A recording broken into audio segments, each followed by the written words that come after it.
How's it going, everyone? AkibanaZero here. And hello, I'm Rue the Gamer. And we don't really have a name for this podcast, but it's a podcast. We're gonna talk about some gaming news from this week, and we're quite excited about that. Yeah, there's a lot's happened in the last week. Yeah, quite a bit, as it is seems to be customary for 2017. Yeah, it's been a bit of a cavalcade, hasn't it? It's been fun so Yeah, far.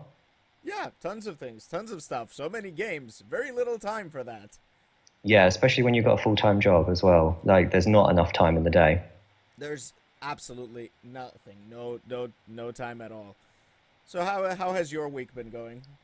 It's been okay. I've moved. I now live in a completely different place. I'm no longer in Brighton, which is a shame. Um, yeah, so basically I've just been working and I've actually had a lot of time for games this week, which has been nice. Oh, that's great. That's great. Well, it's a shame that you're gonna miss out on Pride, though. It's the one time of year where I want to enjoy it, but I don't like what it does to the city, if I'm honest, because it Uh, just trashes the city. That's the only issue I have, but it's such a big issue. well, there's What always about something you? happening that trashes the city.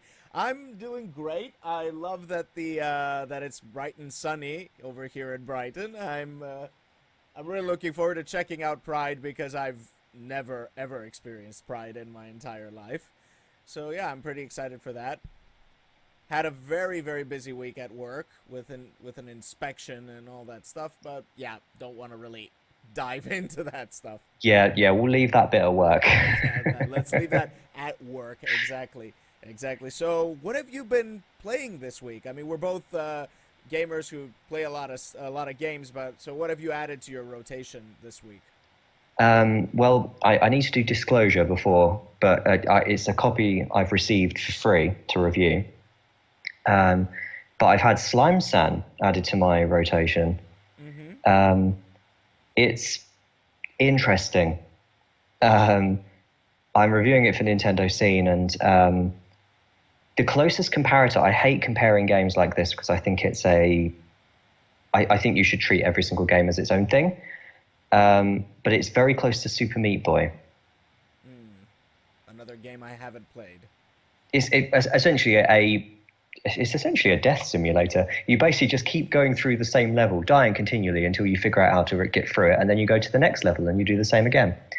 Um, but it's got a very kitschy 80s retro aesthetic, complete with proper bleepy bloopy noises and sound effects and everything, and the grossest movement sound I've ever heard.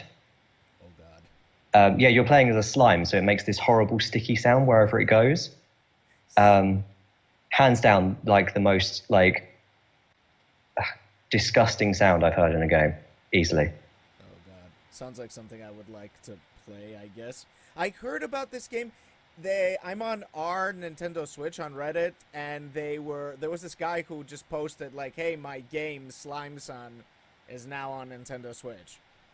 And Yeah. I thought that was interesting, like that you said that, because then immediately I was like, "Oh, there was a guy who said like my game is on Nintendo Switch." Wow. Yes, So, it's a good game, but it's deeply frustrating at points, like Super Meat Boy was, to be honest. okay. Well, I haven't played either, but maybe I might give it a go. Who knows? I've been playing Shantae. I What think is it's Shantae, I think. Shantae? Yeah, I got inspired from your stream. You were playing. Which version were you playing? You're playing the I was Risky's playing, Revenge. yeah, the second one, yeah. Risky's Revenge. And I was looking for a Metroidvania styled game, and I looked at that. It's like pretty cool. So I bought Half Genie Hero on Switch, and I've been really enjoying it. It's fun game, fun mechanics. It's great to be doing some of that platforming action. Feels a bit Mega Man-y, a bit Metroidvania. Kind of like a mix like that. Is it, because with Risky's Revenge, it's all one world, but they changed that in this follow-up, Curse, no, Pirate's Curse. So is it more level-based or is it a big open world again? Feels more level based, but you can fly around to all the levels with this bird. So yeah, you can just keep going back and unlocking new stuff. but it's not a one cohesive castle like it is in Symphony of the Night.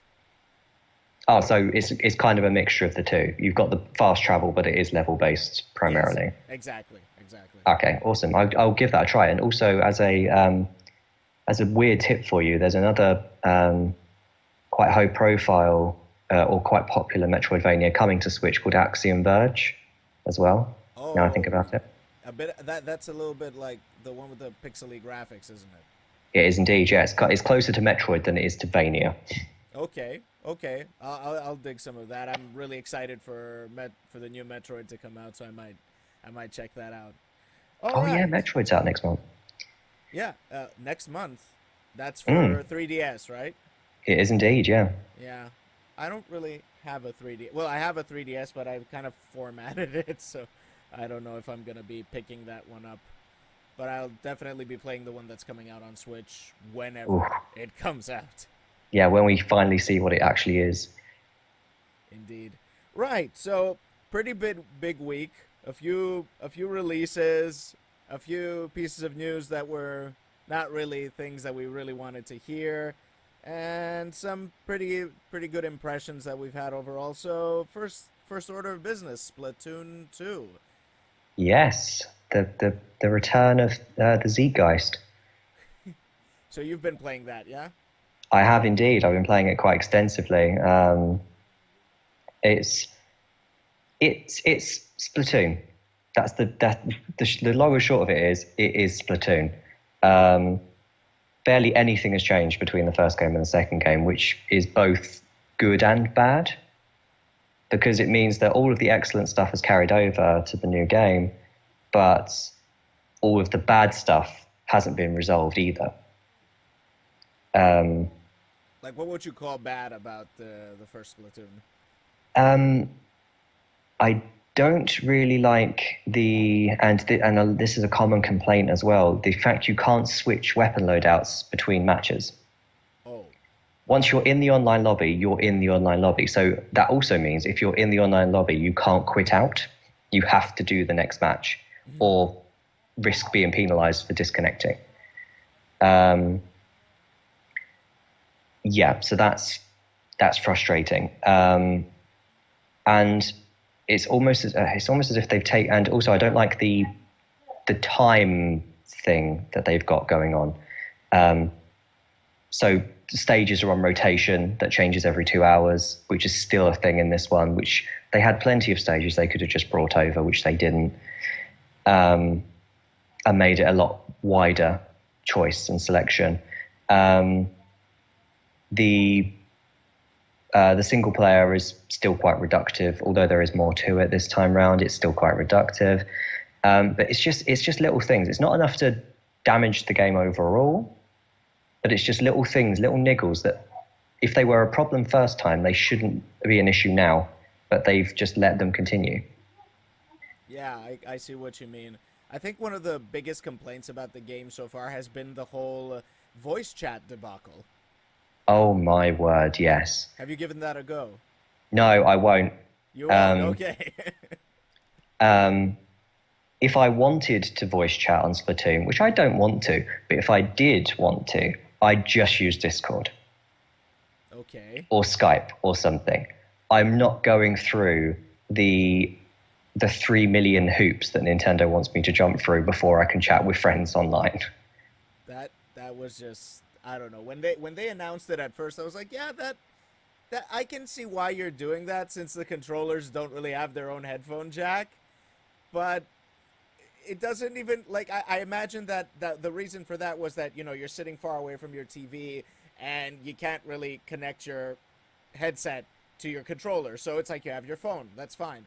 But I thought, okay, when we're in portable mode, you could just plug in directly. But Mm-hmm. apparently, that's not a thing. Nope. Oh man.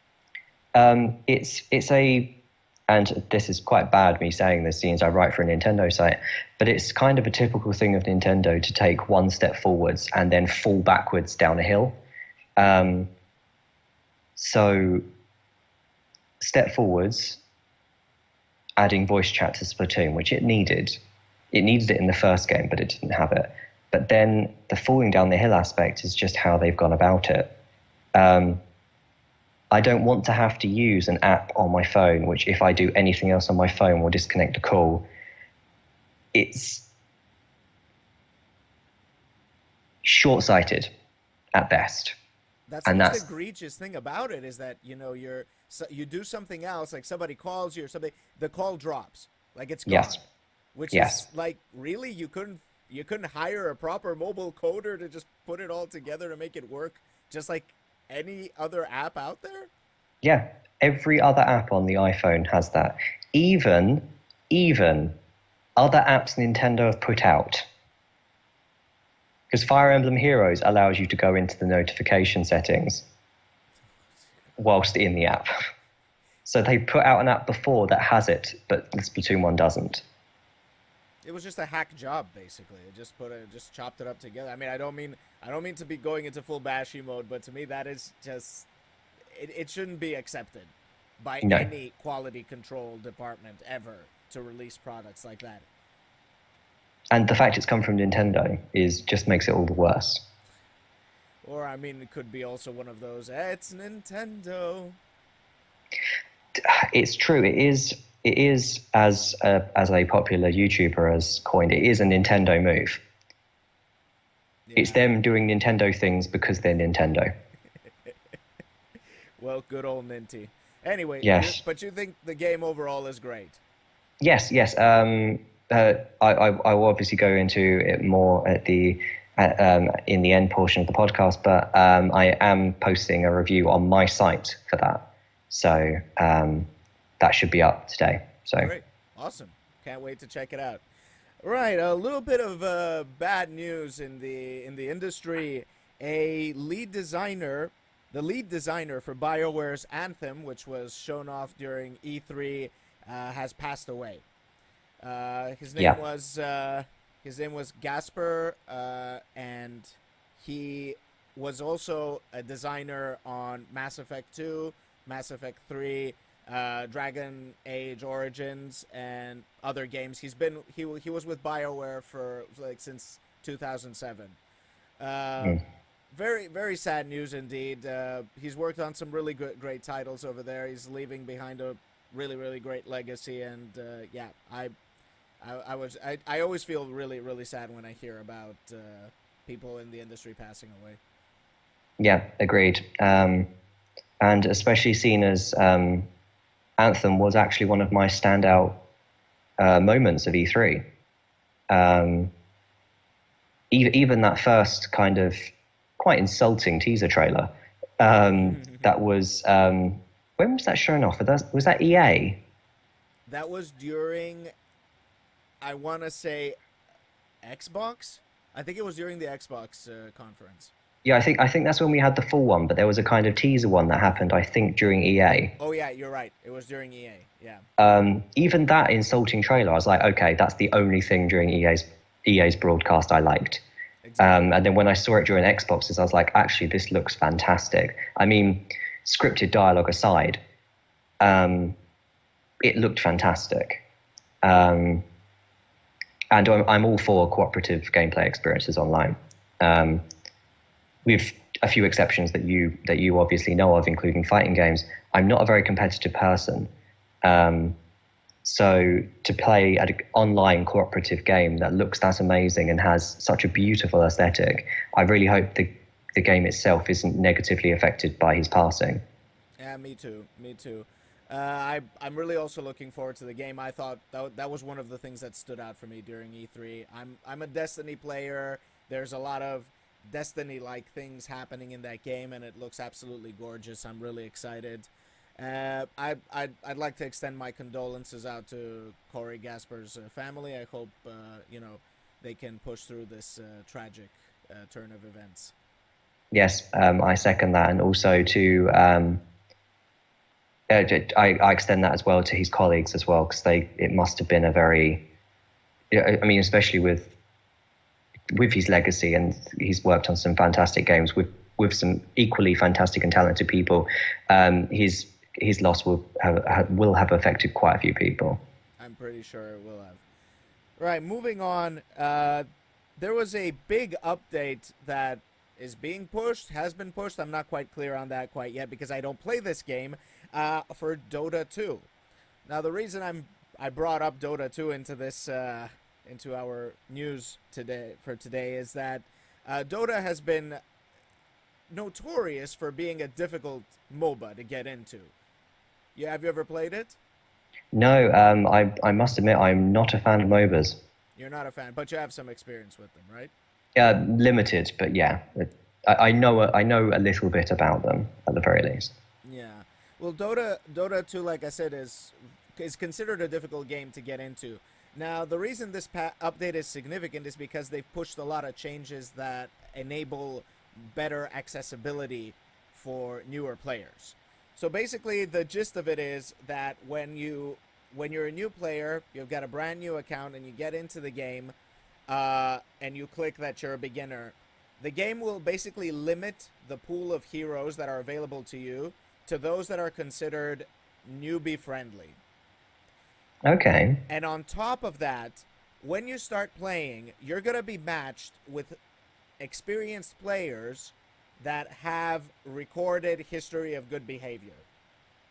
That's very good. And that is where the very interesting thing comes in. It's like that the fact that they're going to pool you with people who know the game and are willing to help. I think that is a very, very positive step in the right direction.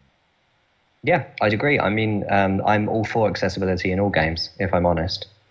Yeah. I don't think that any game, if someone wants to play a game, I don't think they should be locked away from playing it just because of lack of experience or disability. Or I think that accessibility should be a thing across the board. So the fact that Dota 2, a game that, as you said, is quite inaccessible for a large amount of people that may want to play it, if they're making it more accessible, I'm all for it. Yep, I'm all for it too. I'm really excited. This makes me want to actually dive into the game and give it a go. So because I've played MOBAs, I've played League of Legends, Heroes of the Storm.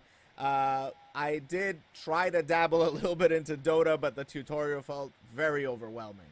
So if they're actually like reducing the amount of things that you need to think about or consider or worry about, I feel this is extremely positive.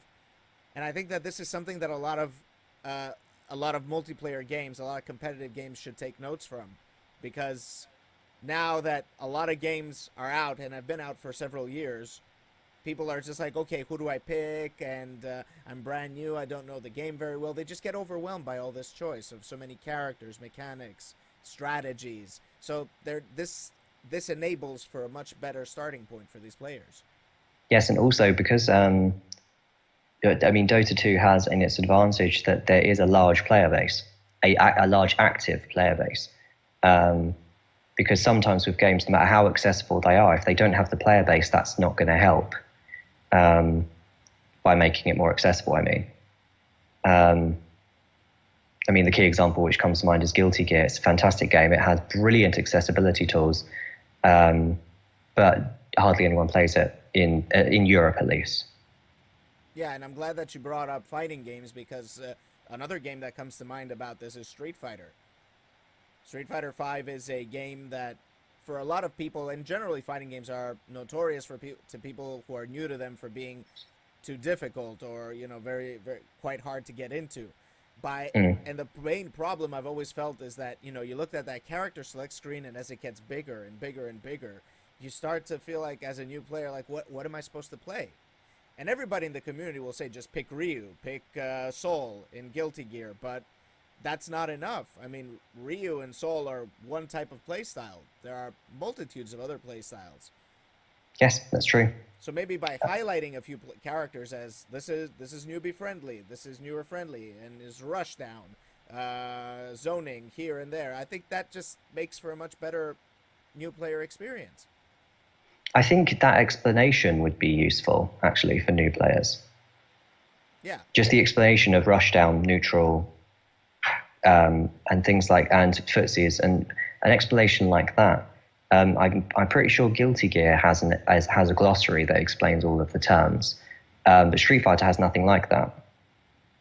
That's true. They don't have a lot of that, even though they have a tutorial of sorts. It's still not exactly community driven, nor is it like it relates to any way to the fighting game community, and that's pretty bad.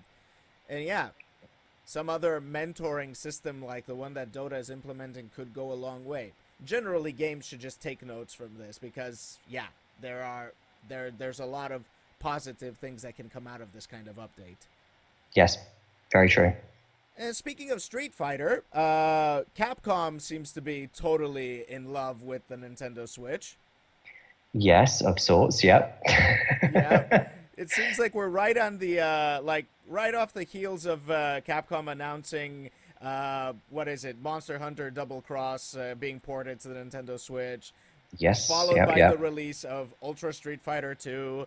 Now they've got Resident Evil Revelations being ported to Nintendo Switch. Yep. That's very. Yeah. I must admit, I'm not overly surprised. I've heard that they're really good games. I haven't played them, but Um, if you drop the S from that, I would agree. uh, okay, The right, the first Revelations is fantastic. okay, Not without its faults. I will give that it has its faults, but it's a brilliant game, a very good kind of return to form in a way, mm-hmm. marrying up the modern sensibilities of Resident Evil, the over-shoulder camera, the more action-based gameplay, and marrying that up with the claustrophobic classical horror of the early series. Um, Revelations 2 messed all that up. um, Revelations 2 was at points brilliant, but mostly completely disappointing sequel. So, I mean, there's one thing they could do with it that would improve it in my eyes somewhat, and that would be local multiplayer. Ooh. If Revelations 2 maintained the local multiplayer from the console versions, then consider me sold on it, because being able to play with another person who has a Switch and has Revelations 2 would be fantastic, because you'd have the whole screen to yourself each. But otherwise, Revelations 2 was just a bit messy. I see. But obviously, the planning more games for Switch doesn't stop there. They've hinted at more. So obviously, the place my mind first goes, and if this is a fact, I will be very much behind this movement, is bringing Ace Attorney to Switch. An Ace Attorney collection would be great. Mm. Mega Man collection, anyone? If they Oh, haven't yes. totally forgotten who Mega Man is. I don't know. They've somewhat forgotten what Mega Man is. The best Mega Man game in years has been Smash Brothers 4. So, Well, no, not true. We have him in Marvel vs. Capcom Infinite as well, along with Zero. But yeah, I'm still reserving judgment on Marvel Infinite. same. Yeah, absolutely. But yeah, it's great that Capcom wants to bring more things in. Hope they're also working on a brand new Monster Hunter for Switch and not just ports, because I love that series a lot. Super excited for the PS4 version as well. And yeah, Resident Evil Revelations now apparently is going to come out. The first one's going to come out in a physical version, and you could actually buy that with some kind of code to download the second one from the Nintendo store, or you could buy them separately. There's some kind of weird convoluted launch release system going on there. So yeah, we'll have to wait and see. Well, that is Capcom. I'm not really surprised at weird launch procedures. Yes, absolutely. Right. Moving on, a game that is very dear to my heart recently got off beta, and that is Destiny 2. I had the chance to sit and play with Destiny 2 beta for a bit. I did the single player stuff, the multiplayer. Have you ever played Destiny? I have not. It falls within the bracket of games that I might play in the future, but have no interest of rushing out to play, if you get what I mean. Right, yeah, I totally understand. First-person shooters aren't always my thing either. That's why I kind of limit myself to Destiny and Titanfall, and maybe another one on occasion, depending if it's interesting or not. Like Borderlands, that was always a first-person shooter I enjoyed. But yeah, Destiny 2, a lot of great things are happening to Destiny. They're changing a lot of things in a very positive way. Uh, the loadout system was one of the things that the community was very concerned about. They changed the way our loadout slots work, and I'm happy to report, in my opinion, it works out very nicely. It's quite flexible, gives you a lot of options. It does make the stronger power weapons, as they're called, feel not as great, but apparently they're working on a rebalancing for that, so that's fine. If I'm being honest, the one thing that really bothered me was like how long supers take to recharge. They took way too long, and they felt a little underpowered. So let me get this straight. A company is actually listening and rebalancing things. Yes, more or less. So That's yeah. more. I think that's the biggest shock out of everything you've just said. Yeah, we haven't been hearing a lot of that recently, so it's kind of a shock, especially Bungie, because Bungie has had in the beginning part of Destiny 1 was not really listening all that much. But you could forgive them in a sense, because the game was pretty new, and as a subgenre of first-person shooters, it was pretty new as well. So they weren't really sure what exactly the community totally wanted, and they weren't really sure also how or where to get that information from. But as they got closer and closer to the community, it seems they actually figured shit out. Yeah, I mean, to be fair, I would always say with community feedback, shall I say, always wait a bit, because you will always get the least correct feedback immediately. That's true. Because in the beginning, everybody was with Destiny 1. The beginning, everybody was just like completely concerned about the connectivity issues, because there were a plenty, and then there were things like the DLC, which I still feel Bungie needs to figure out a better way to do DLC for this game, because the expansions they do aren't really expansions. It doesn't feel like it's quite enough for the price. But Mm. yeah, you could forgive that in the sense that this is kind of like an MMO FPS, and you're not really paying a subscription. So maybe the price is sort of justified. But then they I don't don't have dedicated servers, so it's a bit weird. I don't know. I mean, I think for the most part, DLC has become a bit of a dirty word amongst, um, shall we say, gamers that give a damn about gaming. Yeah. Um, quite a lot of people that play games won't care, but the people that genuinely think about games and the gaming industry, DLC is quite a bit of a dirty word. So I'm not. I must admit, I'm not overly surprised that that Bungie are poorly handling DLC, because that just seems to be the common practice. That doesn't mean I'm complacent about it. That doesn't mean I'm going to not speak out about it, but it is the common practice. It is, yeah, absolutely.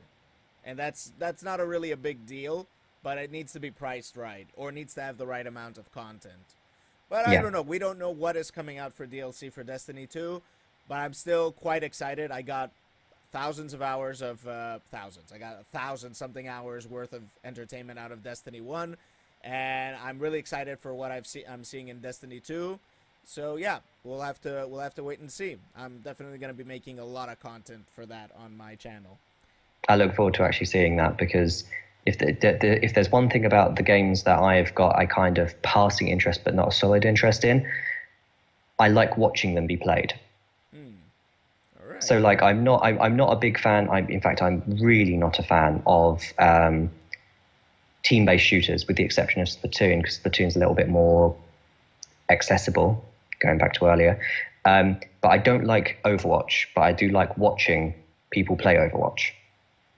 Yeah, I'm in that boat when it comes to other shooters that I'm completely and totally unskilled at, like Call of Duty and Battlefield. Right. So we've had a bit of a storm, an avalanche, or a complete like wrecking ball of Persona announcements recently. I'm so excited. And you just can't hide it. Oh, I'm not going to complete the remainder of that chorus because it will get weird. Absolutely. Um, yeah, Persona Q2 for 3DS, proving beyond, I think, any shadow that just by judging by the rest of this year, the 3DS isn't dead. Um, and then the two dancing games, Persona 3 and Persona 5 dancing games. Wow. Um, I am very excited about the dancing games. I mean, Persona Q2, I will probably pick up or maybe even get a review copy of. But the dancing games, I want them. I really like rhythm action games for some bizarre reason.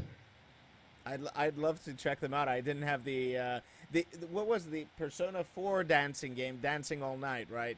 That Yes, that was on Vita, wasn't it? that was on Vita. Yeah, that's why I never had an opportunity to play that. But the two new ones are coming to PS4. That's great. Mm. That's definitely a positive thing. Maybe on the Switch, maybe. All possibility. I mean, I would say that probably not five, because Persona 5 was exclusive to PS4, I believe. Yeah, that's true. So the dancing game linked to that, I wouldn't say would come to Switch, but Persona 3, possible. Very possible. Why not? Yeah. That is definitely. I want to play a rhythm game on my Switch, but I wouldn't mind playing it on a PS4 either. That's definitely Mm. something to look forward to. No Persona 5 Arena though. Oh, give it That give would it have been time. massive. That would have been I massive. know. But to be fair, Blaze Blue cross tag battle with Persona 3 or Persona 4 arena characters, that's going to be a thing. Yeah, yeah, absolutely. That they're definitely busy over there at Arc System Works, to be sure. They Well, they're got stuff making a to. lot of good games. Yes, yes, absolutely. But Dragon Ball Fighters and the BlazBlue Cross Tag Battle, really exciting stuff. But yeah, Persona, lots of cool stuff coming out for Persona as well. Final piece of news, and that came in yesterday. That's from Blizzard about their latest expansion for Hearthstone, Knights of the Frozen Throne. We finally have a release date, and that's going to be actually almost right around the corner, August 10th. See, I love it when developers do that. Hmm. I mean, we knew it was Um, going to be August, but we didn't know when in August it was going to be. yeah, it's always refreshing. I mean, I don't personally play it, but I always find it very refreshing when a developer has clearly been working, like squirreling away on something, but then when they announce it, it's coming shortly afterwards because it builds that hype into a massive crescendo in a very short space of time. Yeah, and particularly from Blizzard, which used to be known for these huge development cycles, and they trademark the word soon in a certain way. So, yeah, Mm. it's definitely that Blizzard has really stepped up their announcement to release rate very, very effectively, I think. They've been, drip feeding us new cards. Monday at about 7 p.m. UK time, we're gonna get a massive info dump on the rest of the cards for the set.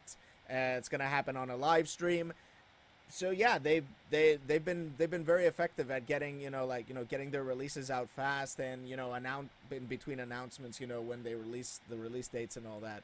It's really they've been doing this very, very well. That's, but then again, that's a sign of a developer that has the kind of consumer in mind when they're doing this sort of thing. Yeah. Well, of Um, course, also the resources. We are talking about Blizzard here. yes, true. Their resources must have shot through the roof after Overwatch, um, Absolutely. with its microtransactions aplenty. Um, but yeah, I mean, I look forward to hearing about that because I don't, as I say, I don't play Hearthstone, but um, I know people that do, and I haven't spoken to them about it, but it'll be exciting to hear about. I played a little bit. I don't do the laddering grind or anything like that, but I'll definitely be putting together some decks. I'm really excited for some of the cards that are coming out. They seem to be trying some really crazy stuff this time around, so I'm really looking forward to making some interesting decks out of it. Right. So, final thoughts. I mean, this has been a pretty good week a pretty good week in gaming. Yeah, very good. And also the first official Splatfest on Splatoon 2 is tonight as well. Can you explain to me what a Splatfest is? Yes. Basically, I think it's once a month. Don't hold me to that in terms of time frame, but I think it's once a month. Um, you'll receive an announcement when you sign on onto Splatoon 2, in which it will basically ask you a question between two things, which is the one you prefer. Then that puts you on that team for the Splatfest. Then during the Splatfest, all of the online modes, I mean, I'll need to check this because I'm hoping it's not like this, but I'll explain that in a second. The only mode available when you go online is Turf War, and then everything you do in Turf War contributes towards the team that you chose. At which point, when the Splatfest closes, the winning team, everyone gets bonuses based on how well they performed, but then the winning team double their bonuses. Wow. And the bonuses you get are sea snails that you can use for upgrading equipment. So genuinely useful.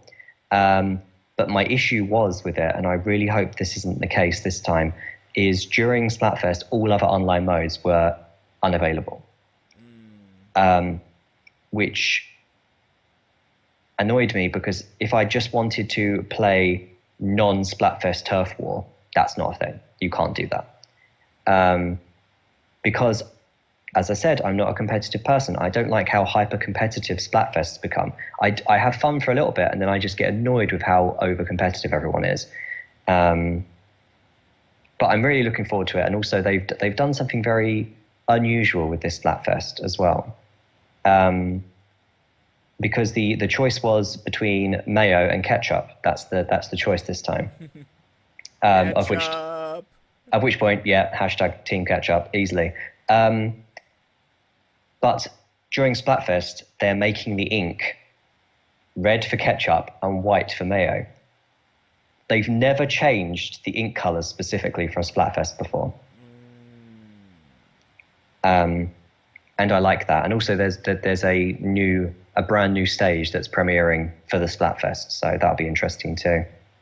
I think that sounds like a pretty effective way to bring the community together and get everybody to play, but I agree that, locking out all the other modes is just like, come on, guys.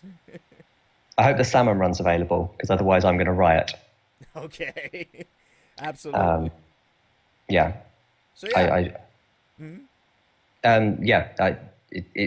I've quite vehemently spoken about that in my review.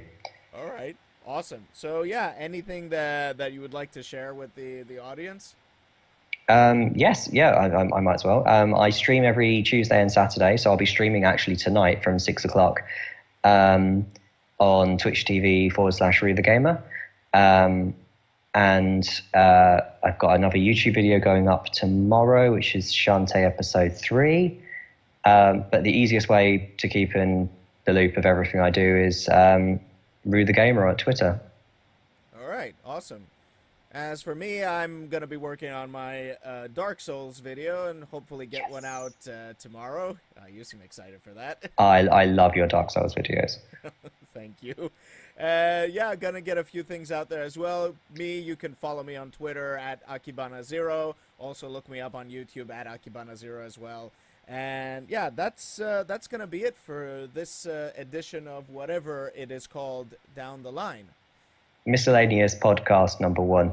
Miscellaneous gaming podcast number 1, and maybe a few other things in between. Yeah, we'll throw a lot of stuff out there, more than likely. Yep, absolutely. Right, thanks everybody for watching, and yeah, we will catch you next time. Yep, it's been an absolute pleasure. I'll see you soon.